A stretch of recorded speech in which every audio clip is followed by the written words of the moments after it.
Dwayne Bravo যখন career শুরু করেন তখন রশিদ খান বয়সভিত্তিক ক্রিকেটটাও শুরু করেননি। হয়তো টেলিভিশনের পর্দায় দেখেছেন ক্যারিবিয়ান গ্রেটের ম্যাচও। সেই ব্রাভো অবসর নেওয়ার আগে টি-20 বোলিংকে নিয়ে গেছেন শিল্পের পর্যায়ে। প্রায় 40 বছর বয়সে থামেন 20 ওভারের ক্রিকেটের সর্বোচ্চ উইকেট শিকারী হয়ে। তবে এখন তার চেয়েও এই ফর্মেটে ভয়ঙ্কর হয়ে ওঠা রশিদ সেই উচ্চতায় চলে গেলেন মাত্র 26 বছর বয়সেই। এই বছরই যে রশিদ খান রেকর্ডটি নিজের করে নেবেন তা নিশ্চিতই ছিল। দক্ষিণ আফ্রিকার ফ্র্যাঞ্চাইজি টুর্নামেন্ট SA20-র প্রথম কোয়ালিফায়ারে এই তালুকা লেগ স্পিনার নামেন ব্রাভোর সমান 631টি উইকেট নিয়ে।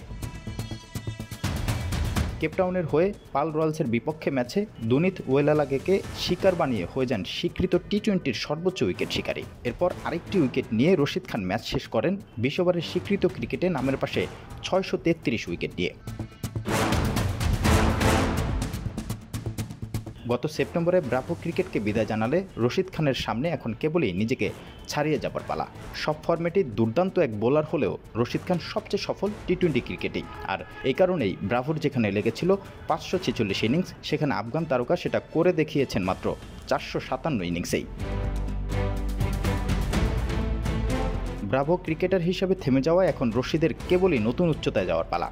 সাবেক ওয়েস্ট ইন্ডিজ পেসার স্বীকৃত টি-20 প্রথম বোলার হিসেবে 300, 400, 500 ও 600 উইকেটের কীর্তি করেন। এদিকে মাত্র 26 বছর বয়সী রশিদ যদি ফিট থাকেন তাহলে আর কয়েক বছর খেললেই হয়তো তার নামের পাশে যুক্ত হবে 700 থেকে শুরু করে 1000 টি-20 ক্রিকেটের অবিশ্বাস্য ও অভাবনীয় কীর্তি। টি-20তে সবচেয়ে বেশি হ্যাটট্রিকের মালিক অবশ্য রশিদ খান।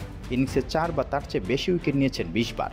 এই তালিকাতেও তার ধারে কাছে নেই কেউ। আন্তর্জাতিক ও ফ্র্যাঞ্চাইজি ক্রিকেটের তুমুল ব্যস্ততা সামলে রশিদ কত দূর যেতে পারেন সেটা সময় বলে দেবে। তবে আপাতত তিনি এগিয়ে যাচ্ছেন অমরত্বের পথেই।